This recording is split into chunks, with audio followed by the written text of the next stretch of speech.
EWTN News reporting on this. I'm encouraged to see EWTN reporting on it because there's a tendency, and we've discussed this, there's a tendency in certain circles, especially conservative, Christian, Catholic circles, to just resort to what they like to call tough love for young men. And I'm not going to deny that young men can use tough love. I certainly can use tough love on many occasions.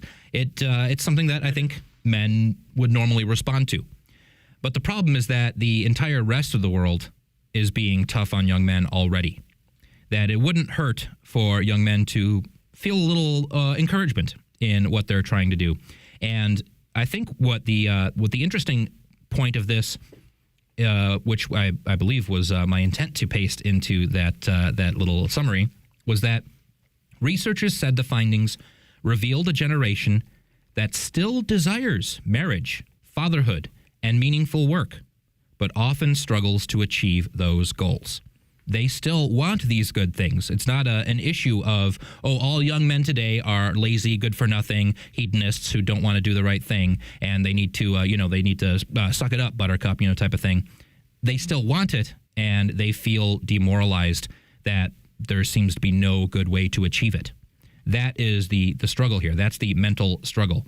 And it's all well and good to point out to young men that there are pathways to still do this.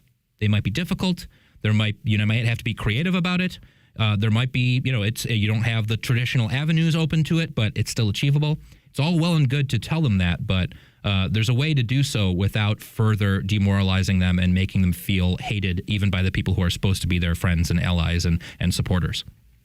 Right. I do think that we're in a difficult time for young men. I'm just going to go ahead and say, especially young white men, in terms of the way that they have to sort of face the world as they grow up, because they end up, most of them, in an academic system that blames them for everything that's wrong with the current world and also everything that was wrong previously. Yes, the sort of, exactly. Bearers of sort of historic oppression or something.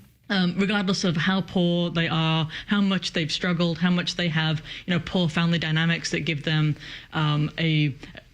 a harder time, prospering. Regardless of whatever they've experienced, it's just sort of neglected. And instead it's like, no, you're a young white male and therefore you are responsible for everything. And therefore, we've not only sort of created that inner sense of perhaps guilt or tried to, but then we also have institutions that have embraced that reality such that they make those young men have to work much harder to achieve the same thing that somebody else would be able to get. We've had that in our academic system for quite a while, but you even look at what we've had inside of our business sector as well. I think it was NASDAQ a few years ago, the stock exchange, that was like, well, the companies can only be listed on our stock exchange if they have certain groups on their board of directors, and it wasn't white men that were required to be there. And it's things like that sort of require a quota system that is antagonistic towards that young man, and that's the thing. And so even though the quota isn't explicit, it's kind of implicit. Well, you can also get grants if your company is more than 50% minority owned, for example. Things like this that result in young men, generically speaking, and also even further, young white men being discriminated against in the workplace and also in academic settings. And so they do have a harder time, reaching some of those goals. And yet also men, not specifically young white men, but just men in general, have still the societal bearing of being the provider.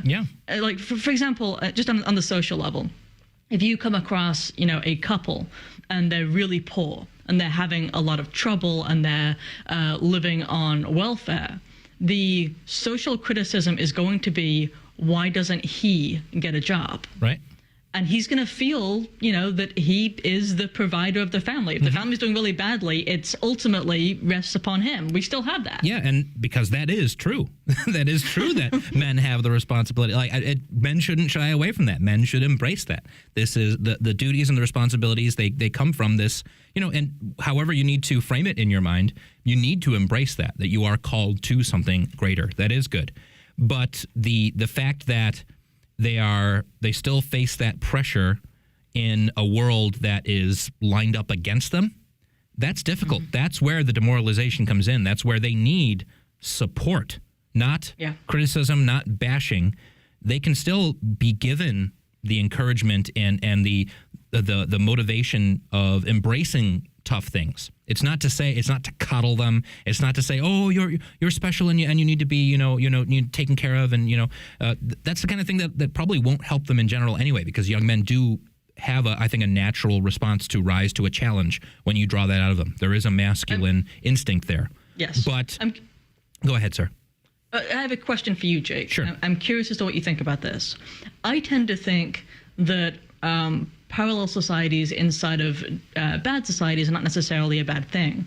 I think that we ought to engage in a type of preferentialism for other Catholics. So when you have people who are discriminated against, young men or young white men out in the world, we ought to have Catholic companies who are like, actually, I'm looking to hire good Catholic people, and that includes, of course, good Catholic young white men. Yes. Right? And I'm curious. See, this is one of the ways in which I think that the Jewish community is often sullied for being sort of nepotistic or favoritism, in their hiring. And actually, I think that's a great thing, because that's exactly what I would like to do here as a Catholic. I would 100%. I completely get. There are some great efforts out there promoting, Catholic-owned businesses.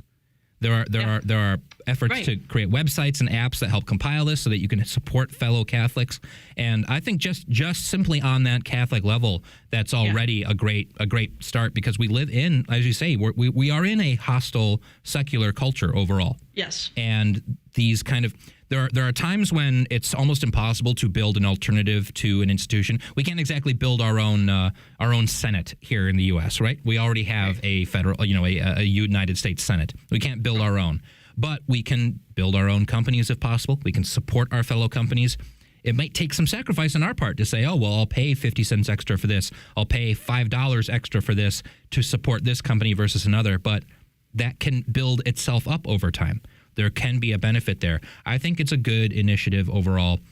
But I think aside from that economic level, I think the spiritual and the mental support is even more important. And that's what this survey result, go check this out at EWTNnews.com. There's a lot of excellent details in this, talking about the difficulty that young men facing, but also where there are stronger results here. Strong institutional ties often made a difference, researchers found. Young men connected to marriage, education, or religious communities were more likely to report having 3 or more close friends. Participation in all-male organizations during adolescence, such as sports teams or the Boy Scouts back when they were all-male, was also associated with stronger friendships later in life. Imagine that. And I know we've mentioned that a few times on the show, that mentality. And the Boy Scouts just be the Boy Scouts? Yes, exactly. And this is the problem, is that every time, so you might say, okay, well, young men just need to, man up and go get the job done. And then any time that young men find friends, find a group, find a social club, any kind of thing where, oh, I've got other young men and we're building each other up, iron sharpens iron, or, that sort of thing. Someone almost always comes in and says, yeah, but you have to let girls be in there too. Yeah, that almost always happens. And often thankfully they go there are gay people before they go mixed gender, which is really an interesting thing that I've noticed. Yes. But yes. Yes. This is the mentality of you have to, everyone's equal treatment means everyone has to welcome everyone in. You can't have your own connected to the groups. trans stuff, because Yes, it ends up being, is there a difference between men and women such that we could be doing different things and we should be gathering amongst ourselves? Yes, also coming together for different things, but the distinctions between us kind of matter. Mm-hmm. And you do have this sort of, in our secular culture, this desire to completely vaporize any differences at all. Yep. And therefore we're no longer seen as complementary sexes, and instead we're just seen as the same. And therefore you might as well have this sort of trans ideology that comes in and says, well, since we're the same, yes. let's go ahead and take this a little bit further. But it's not that much further. Yeah. It's a building on a false philosophy that has already been passed around and that we've been living for decades. Yeah.